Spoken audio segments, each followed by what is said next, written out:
প্রিয় প্রবাসী ভাইয়েরা, ইদানিং দেখা যাচ্ছে অনেক প্রবাসী ভাইয়েরা ঘুমের মধ্যে হার্ট অ্যাটাক করে মারা যায়। আসলে ঘুমের মধ্যে হার্ট অ্যাটাক কেন হয়? এর প্রধানতম কারণ হলো অধিক রাত্রে খাওয়া এবং রাত্রে বেশি খাওয়া।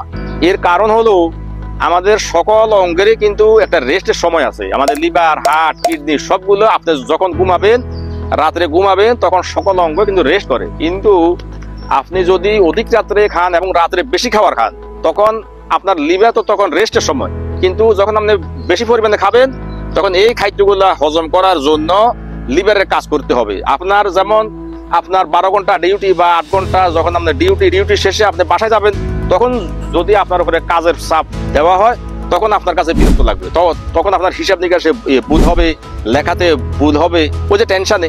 ঠিক এইভাবে লিভারের যখন রেস্টের সময়, তখন লিভারের উপরে মানে যখন আমাদের ওই যে খাদ্য হজমের চাপ পড়ে, তখন এই লিভারকে অতিরিক্ত ব্লাড দিতে হয় হার্ট, লিভারকে রক্ত দিতে হবে হার্ট, তখন এই হার্টের উপরে কাজের চাপ পড়ে, তখন আপনার প্রেশার হঠাৎ করে বেড়ে যায়। এখন আপনি তো অতিরিক্ত খাদ্য খেয়ে আপনি ঘুমালেন, এখন আপনার হার্ট যখন অতিরিক্ত পরিশ্রান্ত হয়ে প্রেশার বেড়ে যাবে, তখন এই হার্ট অ্যাটাক হয়। সুতরাং প্রবাসী ভাইদের উদ্দেশ্যে বলছি এবং সকলের উদ্দেশ্যে বলছি, আপনারা অধিক রাত্রে খাবেন না এবং রাত্রে বেশি খাবার খাবেন না, এবং রাত্রে দাওয়াত খাওয়া থেকে একদম সাবধান। রাত্রি বেলায় কখনো দাওয়াত খাবেন না। ধন্যবাদ।